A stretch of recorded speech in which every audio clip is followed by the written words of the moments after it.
Surprise. Welcome to 805 Sports Talk. I'm Joe Bailey. Alongside me is Elliot Stern and Jacob Rayburn. And as August grows nearer, it's definitely baseball time. This is a baseball-heavy episode. Santa Maria Babe Ruth and Orcutt Babe Ruth have been playing in the Pacific Southwest Regionals. The Santa Maria Babe Ruth 15-year-olds hosted a tournament, and Orcutt Babe Ruth, they're playing in Surprise, Arizona. So we definitely been covering those guys quite a bit. So we got a lot of coverage on them for this show. Also, there's some big news around the Major League Baseball world that we'll get you guys caught up on. This is 805 Sports Talk. Thank you guys for tuning in. So the Santa Maria Babe Ruth 15-year-olds made it to the Pacific Southwest Regional. You know, we had a big feature on them in last week's show. And they started play last Saturday with the loss to Torrance. And they followed that up with 3 straight wins. On Tuesday night, they had an 8-4 win over this team from Surprise, Arizona. And it's been a lot of fun watching this team. They can win any type of way. They've shown that they can win playing small ball. They can win, you know, running up the score. Pitching and defense has been a real big theme with them. And no matter what happens to them in this tournament, it's been a lot of fun to watch this team. They've been playing together for so long, so it's good to see that, you know, they went out with one last hurrah at this Pacific Southwest Regional. You know, playing really well there and showing the home crowd, you know, what they're made of. So it was good to catch up with those guys this week, playing in the tournament at the Pacific Southwest Regional held at Elks Field. The Santa Maria Babe Ruth 15-year-old All-Stars didn't have trouble making contact against Kerr West starter JT Hammer Wednesday, but they did have trouble reaching base. Santa Maria struck out just twice, but only had 4 hits. Their biggest inning came in the 4th when they left the bases loaded, with the inning ending on a ground out by Mark Rubalcaba. Santa Maria also ended the game in the 6th inning with runners on the corners. Meanwhile, Santa Maria starter Matt Garcia was solid on the hill, lasting 5 innings for Santa Maria, which was eliminated with an 11-1 loss to Kerr West. But it was still a really good tournament experience for Santa Maria, with them getting to host the tournament at Elks Field. There was large crowds. Even the opposing teams had a lot of fun coming to this tournament. So all in all, it was a great experience for Santa Maria Babe Ruth.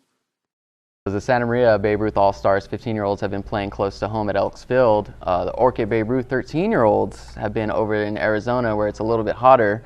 And Elliot, you'll get us caught up on that situation. Thanks, Joe. Yes, I've been following the Orcutt Babe Ruth All-Stars since they went to the Central California tournament in Madera, and that got them ready for the temperatures a bit in Arizona. They've been playing in the 100-degree heat in Surprise, Arizona. They're at the spring training complex of both the Texas Rangers and Kansas City Royals, and they're playing all of their games on the Texas Rangers fields. So the kids are loving that, and I've been talking to their coach, Joe Adams, every day about how they're doing. And they started off with a big 11-1 win over South Reno, the Nevada state champion. Then they ran up against a team from Northern California. It's actually Pleasanton, which isn't that far from here.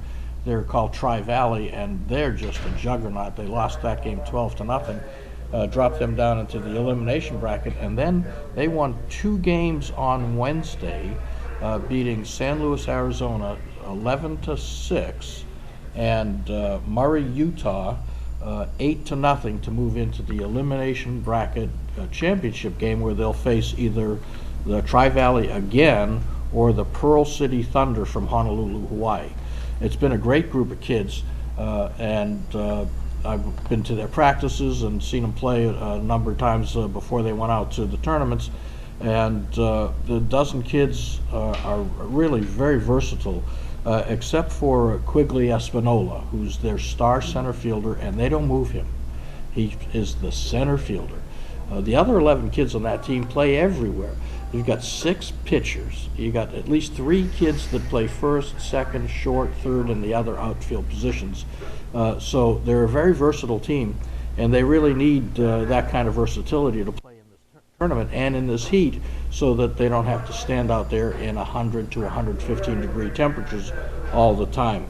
Now, they swept through the Madera tournament, didn't lose a game. They've had a little bit tougher go this time, because remember, all the teams that are playing in this tournament and the one over at Elks Field are regional champions already. So this Pacific Southwest tournament for the 13-year-olds is just all people just like Orcutt, but they've proven that they can stay with them and play with them, and they've got as good a shot as anybody of coming out with a victory. Now, after the last practice, I sat there with Joe Adams, and we talked a little bit, and he was explaining to me just how versatile this team is. Yeah, a great group of boys. Most of these boys have played together for a lot of years. We have 3 from Orcutt National who have been on All-Stars for a long time together, and then we've got 9 boys from Orcutt American who have played about 3 or 4 years of All-Stars together.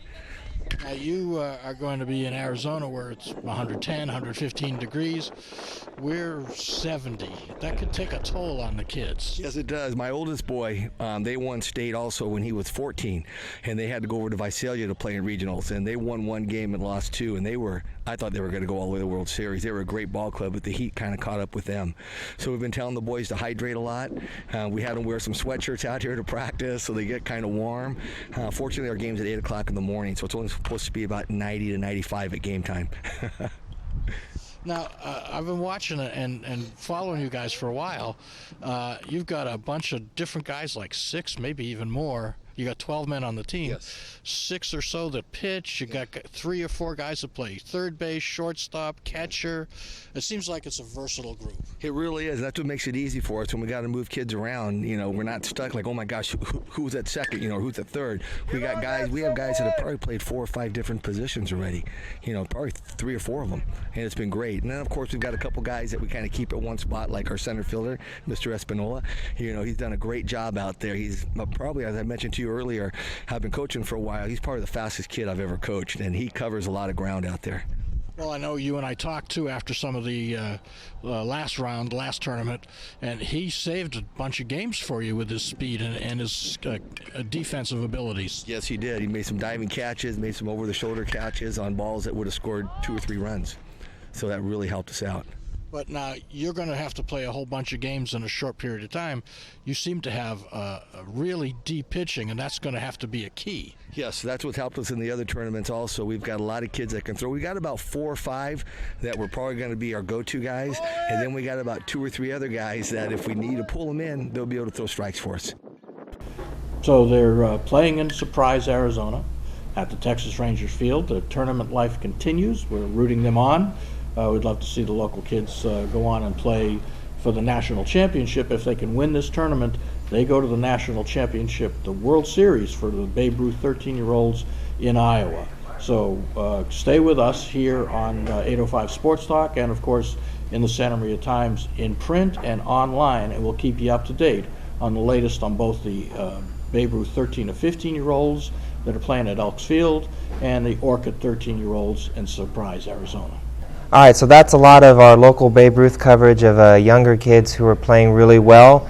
And now we're transitioning to Major League Baseball topic of a guy who makes millions of dollars but has decided to act even younger than those Babe Ruth guys when it comes to the uniform he has to wear. And it's affecting one of our local connections to Major League Baseball. Guys, interested in your reaction to what has to have been the most detailed discussion on ESPN of a uniform I've ever seen.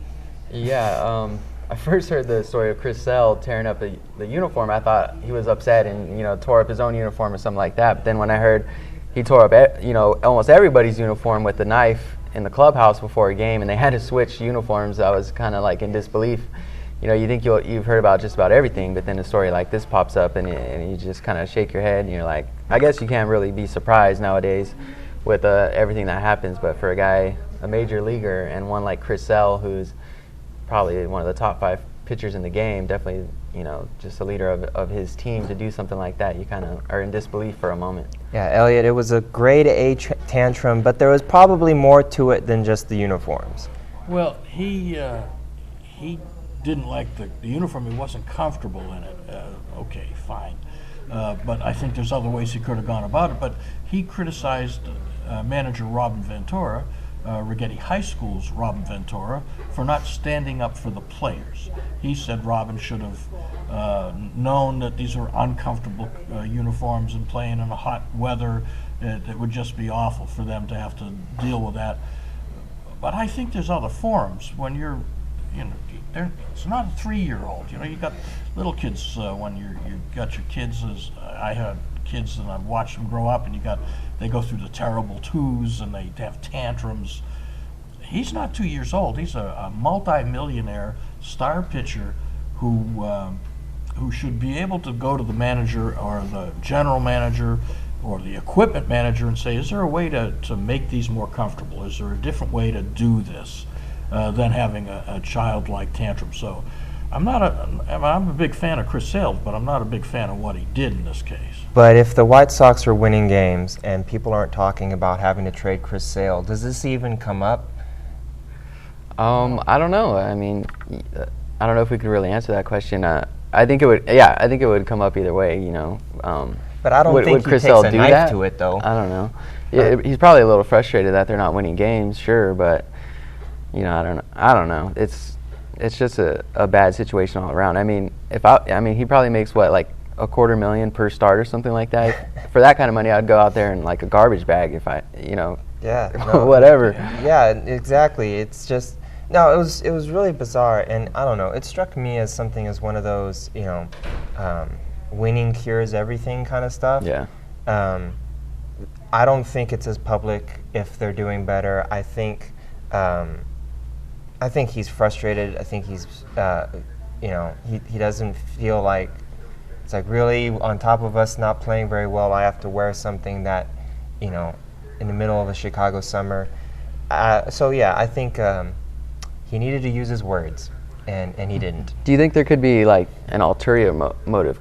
Would this be like trying to force a trade? Would it lower his trade value? Do you think it was just an emotional response to him not wanting to wear that uniform? I think it's an emotional response from someone who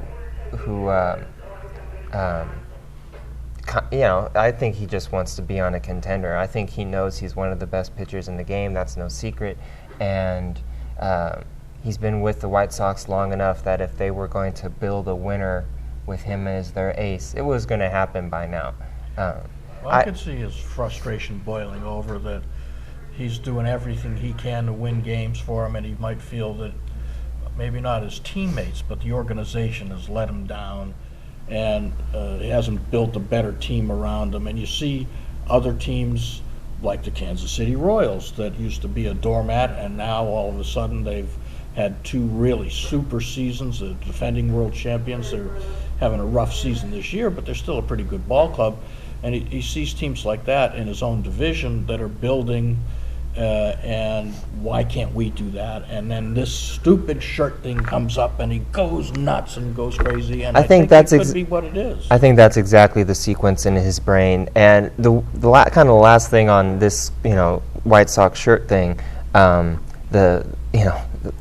and apparently they're just going to be known for clothing-related things, the Black Sox and now the shirt.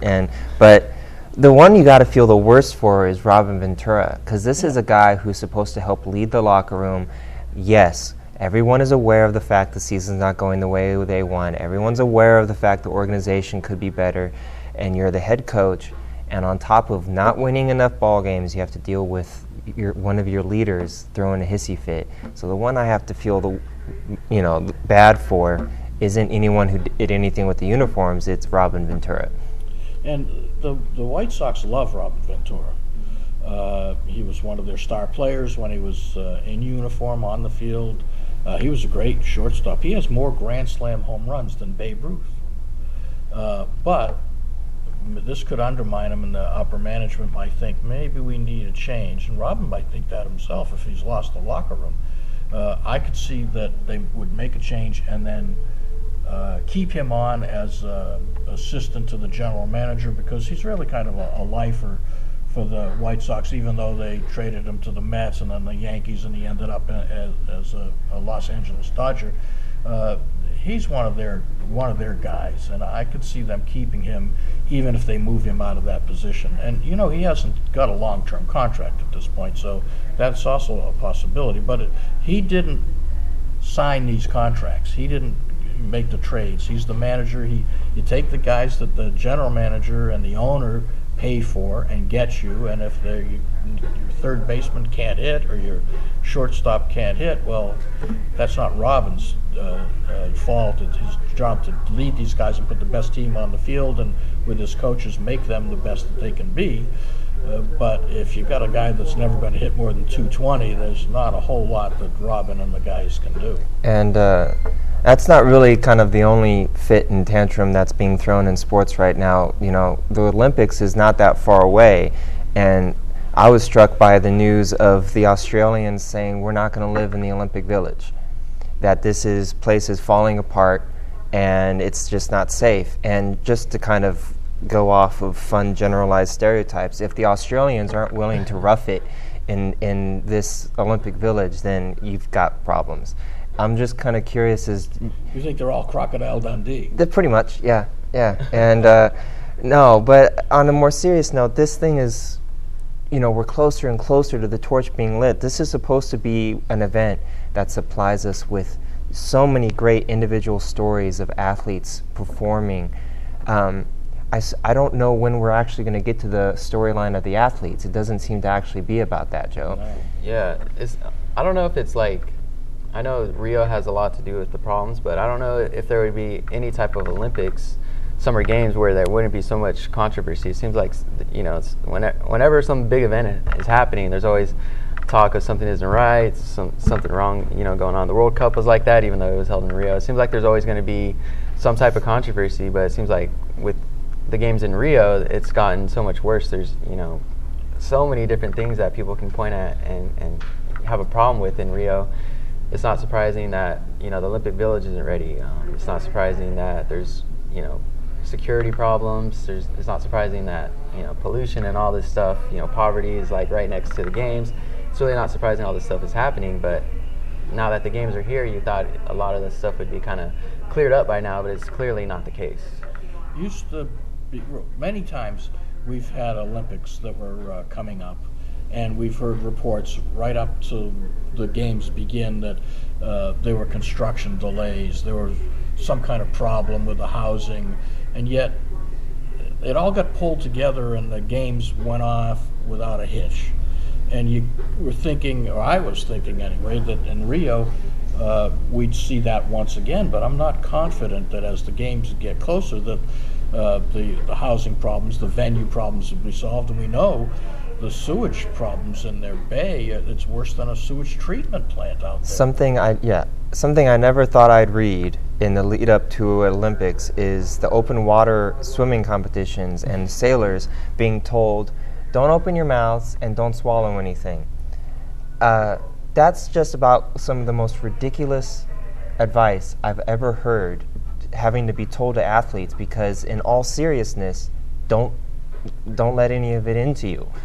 I mean, that's just beyond horrible. That's the most basic thing you need to expect of an Olympic host site, is that I can go there and compete without getting seriously ill. And I'm still going to enjoy, amazing performances in track and field. I'm still going to want to watch every soccer game that I can, and I'm still going to want to watch the U.S. basketball team obliterate everybody by 30 points.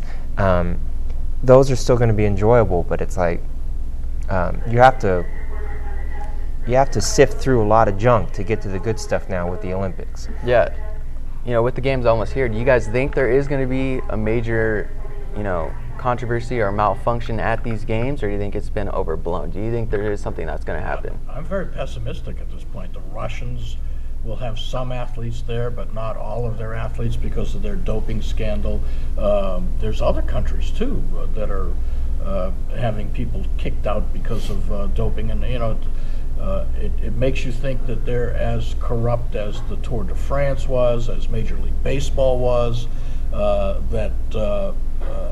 As the testing has become more sophisticated, they're catching these cheaters that could get away with it for years, if not decades, and now it's getting tougher to get away with it, and it casts a shadow on all the past Olympians, because they're retesting from past games from like 2012, 2008, and they're saying that these people were juicers back then with substances that the testing in those days couldn't detect, but now testing has gotten better and we can detect it. So, I mean, it's a huge disappointment when you think that these are supposed to be the world's elite athletes, and how many of them are performance enhanced, how many of them are clean, and again, like it did with baseball, it casts a shadow on all the clean athletes, because who was clean and who wasn't.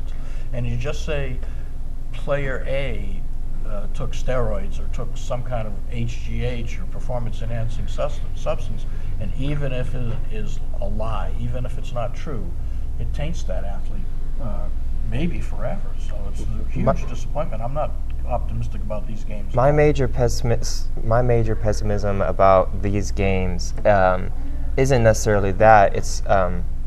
It's that if things really do fall apart, I'm curious how much of it's actually going to get covered. There is a tradition of glossing over what's not exactly perfect about the Olympics. Once the games start, a lot of the coverage tends to be about everything that's going right and, you know, patriotism and feel-good stuff. Unless something truly, hopefully only metaphorically, blows up about these Olympics, then it'll be covered. But I think most of the day-to-day protests in Brazil, you're really going to be hard-pressed to find much coverage of it. That's the cynicism in me, is that once the games start, you know, there's a lot of pressure to be like, everything's great. Well, I see NBC doing just what you said. They've got billions of dollars on the line, advertising dollars and all that production costs, and they want to make that all back and then some. So I could see them painting a rosy picture, but there are going to be journalists from not just Associated Press, where we'll get most of our stuff, but the world press, Reuters and people like that, and they don't have advertising dollars involved in it the same way. We might get more of a sense of what's really going on in print than we do in video. So I'm thinking that it will get reported, but the primetime programming will be all rosy, and the Americans are doing great, and countries that NBC likes, Australia, Canada, England, they'll be highlighted, and anything that they might think is a black eye to the Olympics might get shoved under the rug. I can hear the theme music right now. It's ready to go. There's a couple other things I'd like to touch on before we go. We always follow Danny Duffy, the Cabrillo High kid, who's pitching for the Royals, and he's had a great season. He started off as a reliever, and he moved into the starting rotation, and he's doing really well. But there's another kid with a local connection, 25-year-old lefty named Tyler Skaggs, who finally got back to the mound after almost 2 years recovering from Tommy John surgery. Now, he's a graduate of Santa Monica High School, but his dad, Darryl, owns a business right here in Santa Maria, up the street from us here at the Town Center Mall. He has the on-deck 2 batting cages, and I've got to meet Tyler on a number of occasions, and he's a great kid. So he got back on the mound Tuesday night, went 7 innings and a big win for the Anaheim, or Los Angeles Angels of Anaheim. So that was good to see. And one other thing, we'll talk more about this as the weeks go on, but the 15th annual Joe White Memorial Dinner has been announced. It will be August 27th at the Santa Maria Elks Lodge. Jim Glines says, once again, dinner will be served promptly at 7:07 p.m. And you can see the details in your Santa Maria Times online and in print to find out where you can get your tickets and what you got to do to either participate or be a sponsor. So that's coming up next month. Thank you guys for tuning in. This is our 18th episode of 805 Sports Talk. We appreciate everybody who clicks on this show and watches it. It's a lot of fun to put together. So as a fall sports season comes up for high school, we're definitely gearing up for that. So it's good that you guys have tuned in all summer. We'll definitely have a great fall season for you guys as well with 805 Sports Talk. Make sure to follow us on Twitter and Facebook. In the meantime, we'll bring you a lot of coverage on our website and every week on 805 Sports Talk. Don't forget to check out our print publications. They're there every day for you, Santa Maria Times, where we'll keep you up to date on everything that's going on with the high school's local sports, the youth sports, and we'll follow the Olympics and our Major League Baseball connections. And it's all at santamariatimes.com and, of course, in print. So thank you for joining us. We'll see you next week. Surprise.